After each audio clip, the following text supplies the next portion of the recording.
Asilimia kubwa sana watu wanashindwa kufanikiwa, sio kwa sababu wana uwezo mdogo kwenye maisha yao, au sio kwa sababu wana elimu ndogo.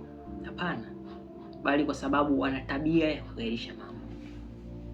Sababu zipi au vitu gani vitakuashiria kama wewe una tabia ya kugairisha mambo, na njia za kuepukana na tabia ya kugairisha mambo? Na watu wengi sana, unaweza usijue madhara ya kugairisha mambo, lakini kugairisha mambo ina madhara makubwa sana kwenye maisha yako, na moja ya sababu ni kutofanikiwa kwenye maisha yako. Ni kweli unaweza ukawa na tabia nzuri sana ya kupanga malengo ya kesho, lakini hayo malengo yako ya kesho, kama una tabia ya kugairisha mambo, hayawezi kutimia. Kwa maana kila unavyotaka kutimiza malengo yako utasema nitafanya kesho, nitafanya kesho kutwa, nitafanya hivyo, nitafanya mwezi ujao. Siku zinazidi kwenda na mwaka unazidi kukatika. Ndiko utapoona pale ambapo mwaka umeisha, ulipanga malengo mazuri mwanzo wa mwaka, lakini baada ya mwaka kuisha hauoni chochote ambacho umekitimiza. Sio kwamba ukupanga malengo, ulipanga vizuri, lakini kutimiza hayo malengo yaliingiliana na tabia ya kugairisha mambo. Na wanasema kwamba tabia ni kama ngozi. Ili ngozi itoke inabidi uichune. Sasa ili ubadilishe tabia yako inabidi utumie namna nzuri ya kufanya uepukane na hiyo tabia. Kwa majina anaitwa Sylvester Bernard Mapunda. Unaweza kanifollow Instagram, TikTok kwa majina Sylvester Mapunda _ au Facebook na YouTube kwa majina Sylvester Bernard Mapunda. Na WhatsApp channel yangu, unaweza kunitafuta kwa WhatsApp namba 0684803492.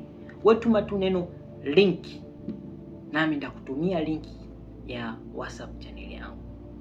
Sasa unaweza kujiuliza, nini maana kugairisha mambo? Nini maana yake? Najua akilini mwako unajifikiria, nini maana kugairisha mambo? Huyu Sylvester hana maana gani anaposema kugairisha mambo? Ni tabia ya kujua kwamba kuna jambo muhimu unapaswa kulifanya, lakini unaendelea kulisogeza mbele. Nitafanya baadaye, nitafanya kesho, ngoja kwanza nipate muda. Na tatizo sio kwamba sio kwamba hana uwezo, na mara nyingi asilimia kubwa sana watu wengi wenye tabia hiyo ni kwamba wanataka faraja ya muda mfupi, lakini hawataki mafaida ya muda au kesho ya baadaye. Sasa kuna Waswahili wanasema kwamba kesho ni mahali ambapo asilimia kubwa ya mipango mizuri huzikwa. Jambo lolote unalotaka ulifanya leo lina impact kesho yako. Kitu chochote ambacho ukikiahirisha leo, kesho yako kitashindwa kuonekana. Watu wengi wanaweza kaa na malengo mazuri, watu wengi wanaweza kaa na mipango mizuri ya maisha yao ili wachomoke kwenye hali ya waliokuwa nayo, lakini wanashindwa kuchomoka kutokana na kuwa na tabia ya kugairisha mambo. Sasa mtu anayesema nitafanya kesho, mara nyingi sio kwamba hana uwezo. Kama nilivyosema, anaweza kuwa na uwezo mkubwa sana, lakini anashindwa kushinda dakika ile dakika ambayo anapaswa kuifanya jambo, anashindwa kuishinda. Katika kitabu cha The 7 Habits of High Effective People, mwandishi anaeleza kwamba, au anatufundisha kwamba maisha bora huanza pale tunapoacha kuongozwa na mambo ya haraka pekee na kuanza kuweka nguvu kwenye mambo muhimu.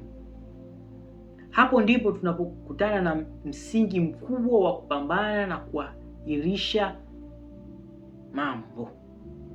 Pale ambapo utapojua mambo ya muhimu ni nini na unapaswa kuyafanya, kutokana na umuhimu wake, ndipo utapoanza kuishi maisha bora. Sio usifanye mambo kwa haraka. Na wengi wenye tabia ya kuahirisha mambo huwa anakuwa na zima moto, ndio maana anafanya mambo kwa haraka. Jambo linahitajika kwa haraka ndipo anaanza kulifanya, lakini jambo la umuhimu lakini halina haraka huwa halifanyi. Sasa kwa nini watu wanaahirisha mambo? Au vitu gani vitaashiria kwamba wewe una tabia ya kuahirisha mambo? Pointi ya kwanza, wengi wanaogopa kuanza. Wengi wao wanagairisha mambo kutokana na kuwa na tabia ya kuogopa kuanza. Wakati mwingine jambo linaonekana kubwa kwa kiasi ya kwamba akili inasema kwamba hili jambo ni gumu sana, nitafanya baadaye. Hili jambo ni zito sana, haiendani na hali niliyokuwa nayo sasa, nitafanya baadaye. Sasa hiyo inapelekea kila siku baadaye mpaka inawezekana likashindwa kutekelezeka, au wakati mwingine likafa kabisa hilo jambo. Sasa katika kitabu cha The Now Habit, mwandishi anatuonyesha umuhimu wa kuelewa kwamba kuahirisha mara nyingi huhusiana na shinikizo, hofu, ukamilifu uliopitiliza na namna ambavyo tunahisi kuhusu hiyo kazi. Wengi tunaweza kuwa na hofu kwamba sitaliweza hili ni kubwa sana. Wengi tunaahirisha mambo kutokana na kusubiri wakati. Yaani utasikia nasikilizia kwanza vitu fulani vitokee ndipo nianze kufanya jambo fulani, lakini kiuhalisia sio sahihi. Mfano, unaweza kukutana na mwanafunzi anaweza akawa na mitihani, anatakiwa aanze mitihani wiki 3 baadaye. Baada ya kusoma leo, utasikia anasema bado kuna muda, nitasoma. Wiki ya kwanza ikakatika, zikabaki wiki 2, utasema nitasoma wiki ijayo. Na wiki ijayo ikapita hivi hajasoma. Siku kama 3 zimebaki, ndipo anaanza kusoma. Sio kwamba alikuwa hana muda. Tatizo ni kwamba mtu amekuwa akifanya mambo kwa kuzima moto. Anaona muda ni mwingi sana wa maandalizi, lakini angejua kwamba ule wiki 3 zilizokuwepo angejiandaa vizuri, naamini angefanya vizuri zaidi, angepata muda mzuri wa kujiandaa kuliko siku 3 ambazo anasoma kwa pressure, kwa wasiwasi, hofu, yani anakimbizana. Na wakati mwingine anaweza asijiandae vizuri. Na asilimia kubwa sana ya watu ambao wanafanyaga vitu kwa zima moto huwa anakuwa na stress sana katika hicho kwa huo muda, kwa maana anakuwa na akili inakuwa inaenda chap, tofauti na wale ambao wanafanya vitu katika wakati huo. Yaani ukichukua mwanafunzi ambaye alianza kusoma wiki 3 baada ya kutangazwa kwamba kuna wiki 3 utakuwa na mtihani, na yule ambaye amesoma siku 3, yule ambaye aliyesoma siku 3 ukiwaweka wote katika hizo siku 3 zilizobaki, yule aliyeanza kusoma siku hizo 3 atakuwa na hofu, pressure, stress, lakini yule aliyojiandaa mapema atakuwa hana stress yoyote, kwa maana anajua tokea mwanzo alikuwa anajiandaa. Sasa njia sahihi ya kuepukana na hii, kama ukikutana na jambo kubwa, ikate kidogo kidogo. Wanasema kwamba ukitaka kumla tembo sharti umkate vipande. Kama jambo lako ni tembo, inabidi uikate vipande ndipo ulianza kulifanya. Huwezi kumla tembo kwa kummega tu hivi, hautaweza kumla. Inakubidi umkate vipande vidogo ndipo uanze kumla. Nikusihi, jambo haijalishi jambo ni gumu au ni kubwa kiasi gani, usiogope ukubwa wa jambo, ila kutokana na huo ukubwa tengenezea vipande vidogo ambavyo vitakusaidia wewe kulifanya hilo jambo.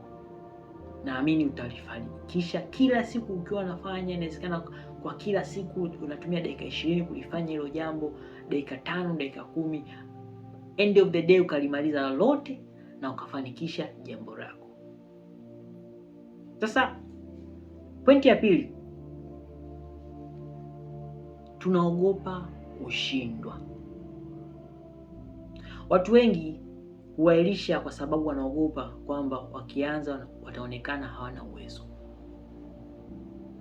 Katika kitabu cha Mindset, mwandishi anatoa tofauti kati ya mtu mwenye fikra zinazomfanya aonekane na uwezo wake kama kitu kisichobadilika, na mtu anayeelewa kwamba uwezo unaweza kukua kupitia mazoezi na kujifunza. Kitu ambacho watu wengi sana tunashindwa kukifanya au tunaahirisha mambo, kuwa na hofu kwamba nikifanya jambo hili sitatoboa. Ndio maana katika kitabu cha Mindset ameeleza kwamba watu wa aina mbili. Mtu wa kwanza anaamini kwamba uwezo wake haubadiliki, uko constant. Na mtu wa pili anaamini kwamba uwezo wake unabadilika kutokana na mazoezi na kujifunza. Sasa yule mtu ambaye anaamini kwamba uwezo wake uko constant, haubadiliki, hiyo ndo asilimia kubwa sana watu wengi wanakuwa na tabia ya kuahirisha mambo. Sasa njia sahihi ya kuepukana na hii tabia, kushindwa ndo njia ya kufanikiwa. Mtu mwenye fikra za sitaki kushindwa anaweza kusema kwamba bora nisifanye kabisa kuliko nifanye vibaya. Hii ni hatari sana sana sana. Yule ambaye hajafanya kabisa ndo ameshindwa kabisa. Huwezi kujifunza kama usipofanya, kwa sababu kutofanya chochote kunaweza kumpa mtu hisia za usalama, lakini haumpi maelekezo.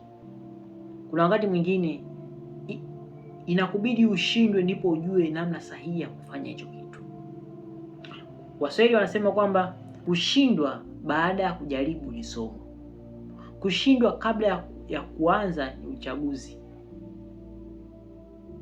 Sasa utachagua wewe, lakini nakusihi kwamba fanya jambo, hata kama ukishindwa utajifunza kitu. Usiogope kufanya kazi. Kiwango cha mwanzo. Kazi bora mara nyingi huzaliwa kutoka kwenye kazi za kwanza ambazo haikuwa bora. Watu wengi tunatamani kazi zetu ziwe nzuri, ziwe bora, lakini tunaogopa kuanza kutokana na kuhofia kwamba kazi yangu itakuwa ni dhaifu. Lakini amini kwamba hivi kutokana na kuonekana dhaifu kwake kutakusaidia wewe kujifunza vitu vingi zaidi, na ukijua hilo hutakuwa na tabia ya kugairisha mambo. Nikusii, usiogope kushindwa. Anza sasa. Naamini umenielewa. Pointi ya tatu, tunataka kila kitu kiwe kamili. Kutaka kazi iwe nzuri kabla hata hujaanza. Mtu anasema kwamba sitaki kuanza kuandika mpaka nipate mazingira mazuri. Sitaki kuanza biashara mpaka nipate mtaji wote, au nipate mtaji mkubwa. Na wengi tunaamini kwamba kuanza biashara ni mtaji. Mtaji pekee hauwezi kufanya uanze biashara. Kuna vitu vingi zaidi ya mtaji. Hata 2000 inaweza ikawa mtaji kwenye biashara yako. Ni wewe tu kuamua na kuanza. Sitaki kufanya mazoezi mpaka nipate ratiba nzuri kabisa. Mwingine anasema hivi, ni kweli anaweza kawa busy, anarudi saa 6, lakini baada ya kurudi saa 6 usiku unashindwa kufanya mazoezi, kuruka kamba hata 10, kupiga push up hata 5, ndo mazoezi yenyewe.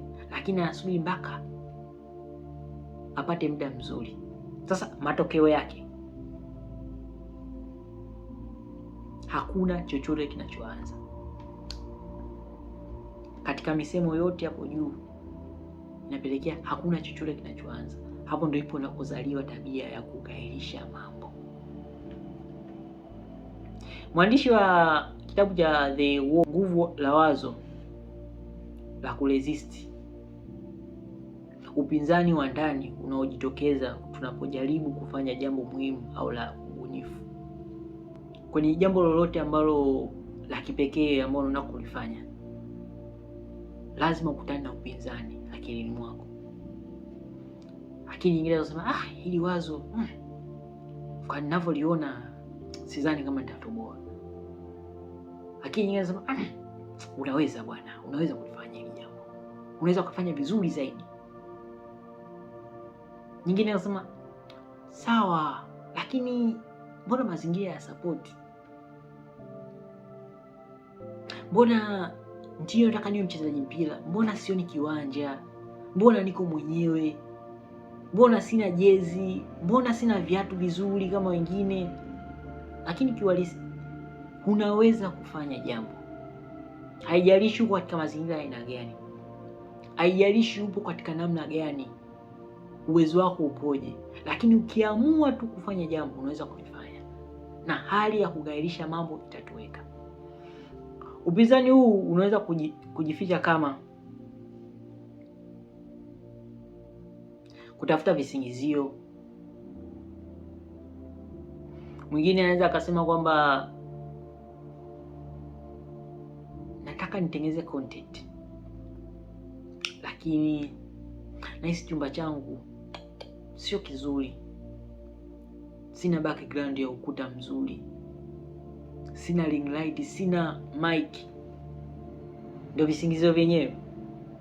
Mwingine anaweza kuangalia simu, mwingine anaweza kusubiri msukumo, watu kuhamasisha, unaweza bwana, unaweza kufanya hivi. Mwingine anaweza kuogopa ukosoaji, kukosolewa.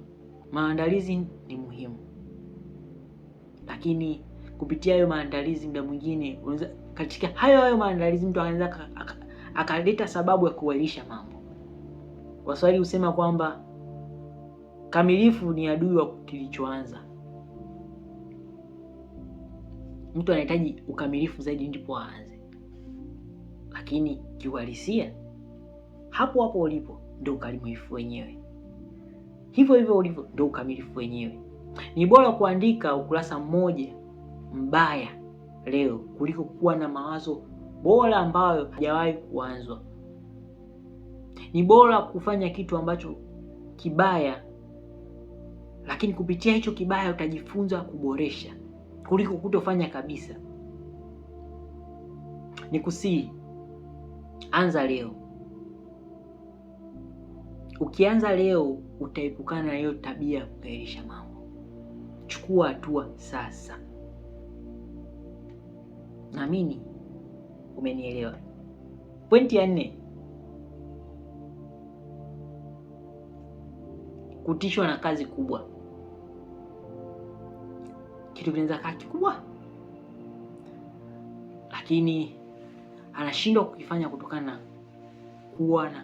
na kuwa hii ni kazi kubwa sana. Njia ndio kama nilivyokuambia kitu moja hivi.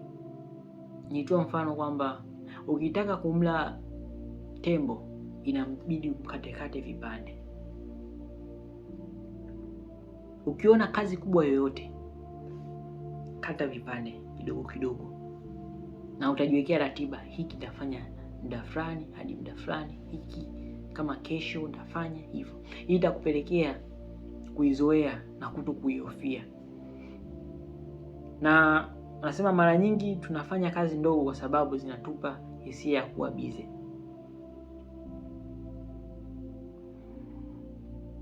Kama mtu unaweza, kuna msemo unasema kwamba usichague kazi kwa sababu ni rahisi, ila chagua kwa sababu ni muhimu. Wengi tunapenda kazi zile rahisi. Kama una jambo gumu na muhimu sana Lifanye mapema badala ya kulikimbia siku nzima.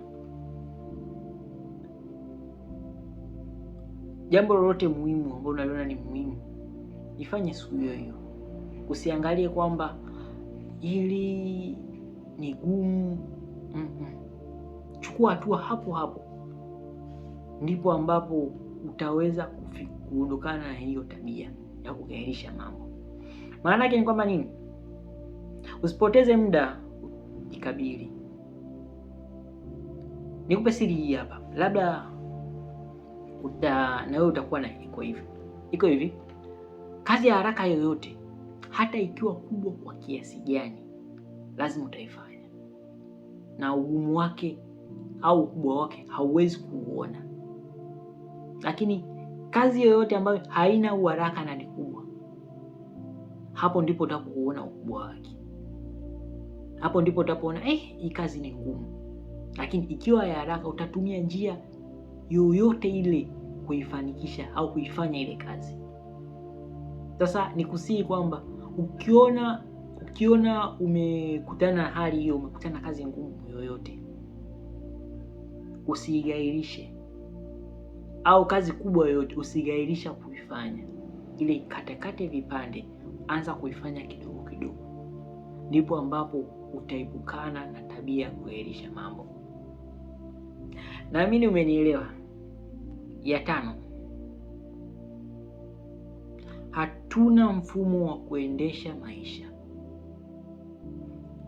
Katika kitabu cha Getting Things Done, mwandishi anasisitiza kwamba umuhimu wa kutotoa mzigo wote wa kazi kichwani. Ukijaribu kukumbuka kila kitu kichwani mwako, akili yako inakuwa kama chumba kilichojaa vitu bila mpangilio. Nawaza kwamba nifanye kazi hii, nilisahau kumtumia ujumbe mtu fulani, kesho nina kikao, lazima nisome, lazima nilipe hiki. Matokeo yake ni kwamba kama unafikiria vitu vyote hivyo kichwani mwako, matokeo yake ni kwamba unapata msongo wa mawazo na kuchanganyikiwa tu. Huwezi kufanya vitu hivyo kwa wakati mmoja. Badala yake, andika mambo ambayo unahitaji kuyafanya. Mambo ambayo unatakiwa kuyafanya siku hiyo ni yakupasa uyaandike. Na ukishaandika, jiulize kwenye kitu chochote unachokiandika, jiulize maswali haya yafuatayo. Hili ni jambo gani? Je, linahusiana na jambo hili? Jambo gani linahusiana na nini? Kama linahusiana na biashara, andika jambo hili linahusiana na biashara. Hatua inayofuata ni ipi? Katika hatua inayofuata ni ipi? Unatafuta njia za kulifanya hilo jambo. Swali la 3, linafanyika lini? Lazima uspecify muda na siku ya kulifanya hilo jambo. Kama leo, unaandika leo saa 6 mchana.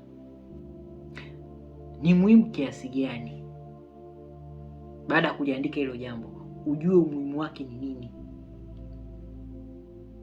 Lazima uspecify, ni muhimu hili jambo, ni muhimu hili jambo kulifanya. Mfano, usiandike tu anza biashara, ila andika kwamba leo saa 3 asubuhi nitatafuta bidhaa ninazoweza kuuza. Hapo hayo maandishi, hiyo sentensi imeconsider hili ni jambo gani, hatua inayofuata, lini itafanyika, na umuhimu wake. Kupitia kufanya hiyo biashara kuna hela utaingiza. Kama unahitaji kupata kipato cha ziada, ndio umuhimu wake. Kupitia kuuza hizo bidhaa nitaingiza kipato cha ziada. Sasa hapo akili inaweza kufanya jambo kwa kirahisi sana. Kuna msemo unasema kwamba kazi isiyo na hatua inayofuata ubaki kuwa wazo. Kazi yoyote ambayo haina hatua inakuwa kama wazo tu. huwezi kuitekeleza. Nikusihi, tengeneza mpangilio au mpango ambao, ratiba ambayo itakufanya uweze kutimiza mambo yako au kufanya mambo yako. Ukizidi unaamka unaangalia mambo ya haraka kuyafanya, huwezi kuishi maisha bora, na tabia ya kuhairisha mambo huwezi kuondokana nayo.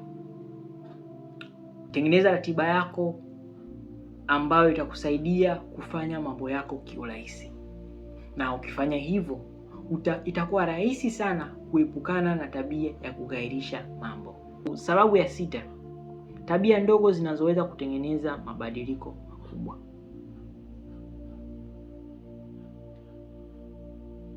Kitu pekee ambacho katika kitabu cha James Clear cha The Atomic Habit alisisitiza nguvu ya tabia ndogo ndogo. Anaeleza kwamba watu wengi wanataka kubadilika kwa nguvu kubwa, lakini mabadiliko yoyote huanza na kidogo kidogo. Kwa mfano, unaweza kujitengenezea tabia kwamba kuanzia Jumatatu nitasoma masaa 2 tu kila siku. Kuanzia kesho nitaamka saa 10 kila siku usiku. Kuanzia kesho sitatumia simu kabisa. Tatizo ni kwamba mipango mikubwa inaweza kuwa migumu kuendeleza. Ni kweli amepanga, ni kweli ameweka ratiba yake vizuri, lakini huwezi kutekeleza hivyo vitu kwa haraka, huwezi. Lakini ukitengeneza ratiba hii, kwa mfano, kuanzia kesho nitasoma kwa dakika 5 tu kila siku, dakika 5, na kupitia hizo dakika 5 itajijenga tabia ya kuendeleza kusoma. Leo ukasoma dakika 5, kesho 10, 15, 20, saa zima, masaa 2, 3, 4, 5 imefikia. Hii itakusaidia sana kubadilisha ratiba yako. Anasema kwamba baada yake anza kidogo kidogo, dakika 5 za kusoma, kurasa 2, push up 5, kuandika sentensi 1. Lengo la kwanza si kufanya kazi nyingi. Lengo ni kwamba ni kujenga utambulisho wa mtu anayeanza. Unapoanza kufanya kitu kidogo kidogo, sio lengo la kufanya kazi nyingi sana, lakini na kujengea utambulisho wako wewe kama wewe, kukujengea nidhamu, kuijenga ile tabia ya ndani. Utaanza kusema mimi ni mtu anayefanya jambo hili kila siku. Hapo ndipo tabia inaanza kujijenga kila siku kutokana na mwendelezo wa jambo. Kuna msemo Waswahili wanasema kwamba usidharau hatua ndogo, mlima hujengwa na mawe madogo madogo sana. Vichembe vidogo vidogo sana mlima ndivyo hujengwa navyo. Sasa nikusihi kwamba anza na tabia ndogo ndogo, kidogo kidogo, ili uepukane na tabia ya kughairisha mambo. Anza kidogo kidogo, usikurupuke tu, usitake vitu vikubwa kwa wakati mmoja, ila anza kidogo kidogo. Na kupitia kuanza kidogo kidogo kwako kutakufanya uzidi kuendelea, kutajenga utambulisho wako, na kupitia kujenga utambulisho wako ndipo ambapo akili yako itajua kabisa, hapa mimi ni mtu wa kufanya hivi kila siku. Na kupitia kufanya hivi kila siku utazidi kuongezeka mpaka utafikia lile lengo ambalo unatamani kulifikia. Nahisi umenielewa. Pointi ya 7, mazingira yanaweza kufanya uahirishe jambo. Katika kitabu cha The Power of Habit, mwandishi anaeleza jinsi tabia inavyohusishwa na ishara, kitendo na zawadi. Mfano rahisi ni kwamba ishara ya simu iko karibu, kitendo unaifungua zawadi unapata burudani au taarifa mpya. Kwa mfano, una simu, unafungua, unaona application ya TikTok, unabonyeza, unapata taarifa, mtu fulani afanya hivi, taarifa zinaanza kuja nzuri na kuvutiwa nazo. Hapo ndio zawadi yenyewe. Ukiwa na kazi ngumu yoyote mbele yako, simu inaweza kuwa njia rahisi ya kukimbilia faraja. Watu wengi sana tunapenda faraja ya muda mfupi, lakini hatukumbuki faida ya kesho, ya muda mrefu. Ndio maana wakati mwingine tatizo si ukosefu wa nidhamu pekee. Tatizo ni mazingira ambayo mtu amejitengenezea wakati anaanza kufanya hilo jambo. Anasema kwamba ikiwa simu yako iko mkononi, notifications iko wazi, TV iko mbele yako na mitandao ya kijamii tayari ipo, unafanya iwe rahisi sana kuahirisha mambo. Badilisha mazingira ambayo, ili ufanye jambo lolote, badilisha mazingira ambayo unataka kufanya kazi, au kama una jambo lolote unatakiwa kulifanya, badilisha mazingira ambayo yatakusababisha wewe ugairishe mambo. Weka simu mbali, zima notification zote ambazo kama unaamini kwamba kupitia notification hizi inawezekana mtu akakutext, akakupigia, mute. Fungua faili unatakiwa kulifanya. Kama unafanyia kazi kwenye laptop, kwenye simu, fungua faili ambayo unatakiwa kulifanyia kazi. Fanya. Ondoa vitu vinavyokuvuruga. Kama kuna kitu ambacho unajua kabisa hiki kitachanganya, kitanisababishia nivutiwe zaidi, niingie zaidi. Kama uliwasha data, zima data ili notification za WhatsApp zisiingie. Na njia nzuri na muhimu ambayo napenda sana kuitumia ni kwamba kutengeneza sehemu maalum kwa ajili ya kazi yako. Sehemu hiyo ambayo itakuwa special. Kama una chumba, tengeneza sehemu hiyo, na katika hiyo sehemu kama una uwezo usiingie na simu. Ingia tu na vitu ambavyo vitakufanya ufanye kazi yako kwa ufanisi. Na unaweza hata ukajifungia huko ukafanya kazi yako, ukitoka tuendelea mambo mengine. Kuna msemo unasema kwamba usijaribu kuwa na nguvu dhidi ya mazingira uliyotengeneza mwenyewe. Mazingira yanaweza kuwa ni simu yako mwenyewe. Baada ya kupambana kila dakika, tengeneza mazingira yatakusaidia wewe mwenyewe. Unaweza kupambana kwamba sasa sishiki simu, lakini simu yako iko mkononi. Mtu akakupigia ukashindwa kupokea. Lazima upokee. Sasa ili kuepukana na hivi, tengeneza mazingira ambayo yatakubeba wewe kama wewe. Yatakusaidia imadi ushindwe kugairisha mambo. Naamini umenielewa. Tuendelee. Pointi ya 8. Wengi tunachanganya kuwa busy na kuwa productive.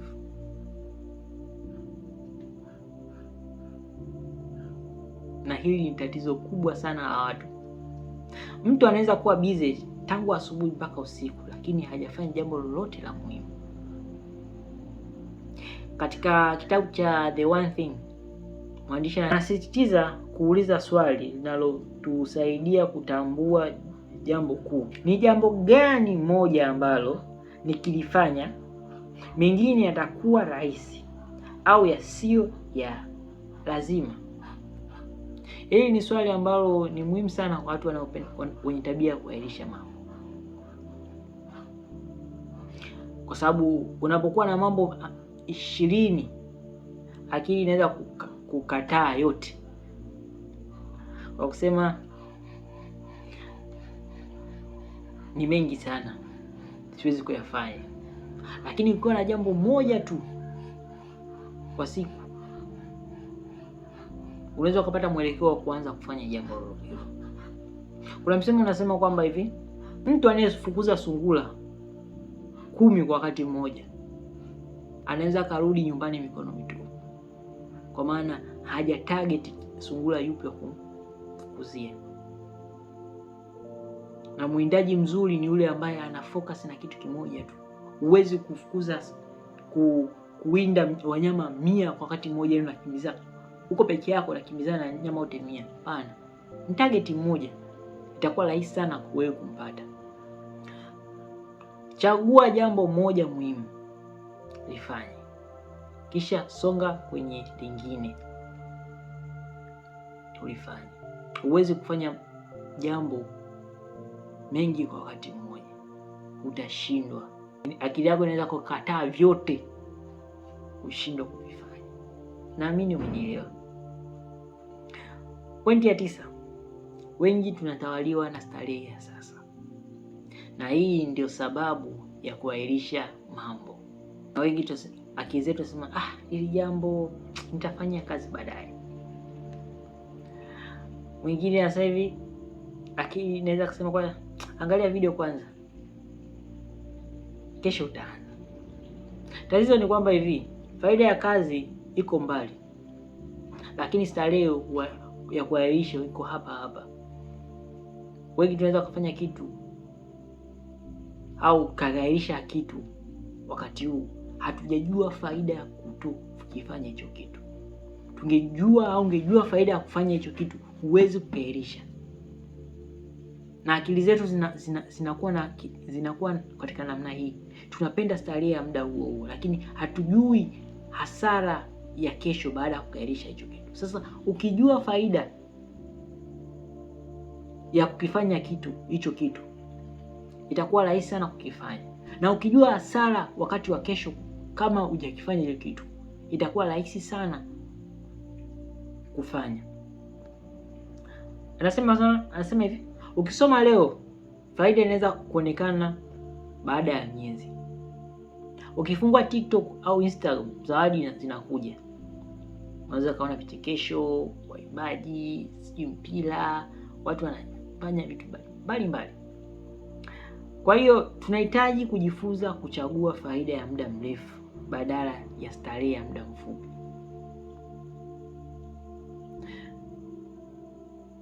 Stephen Conley anasisitiza kwamba watu wenye ufanisi hujifunza kuishi kwa msingi na vipaumbele badala ya kuitikia kila kichocheo kinachotokea. Waswahili wasema kwamba usiuze kesho yako kwa starehe ya dakika hii.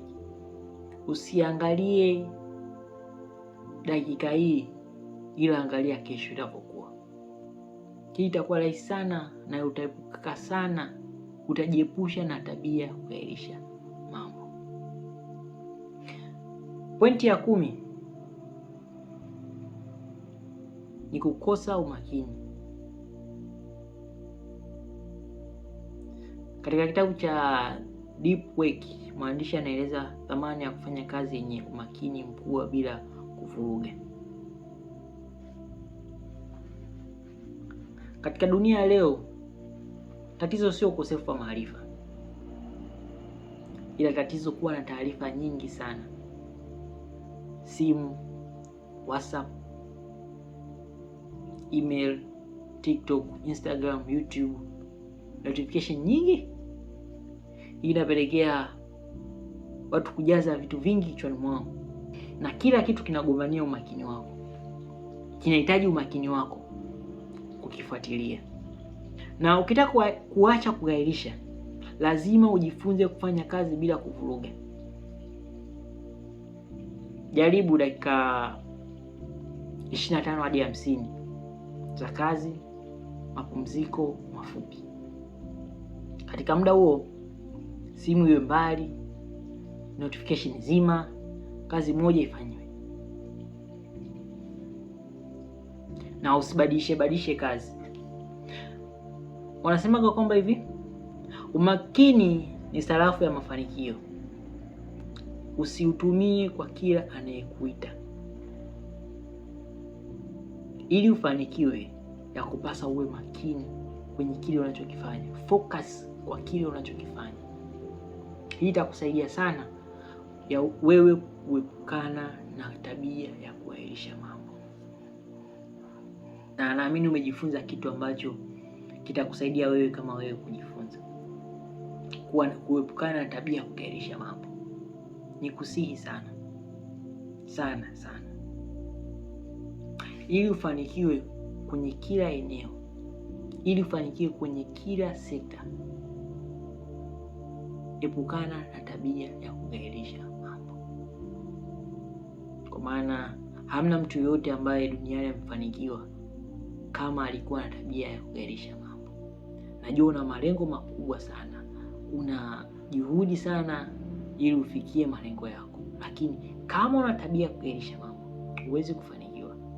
Na nikusihi kwamba ukitumia hizi njia za kukufanya usiwe na tabia ya kuahirisha mambo, utafika mbali zaidi sana sana. Unaweza kushare video hii ili naye ajifunze, na pia usahau kulike, kucomment. Naitwa Sylvester Bernard.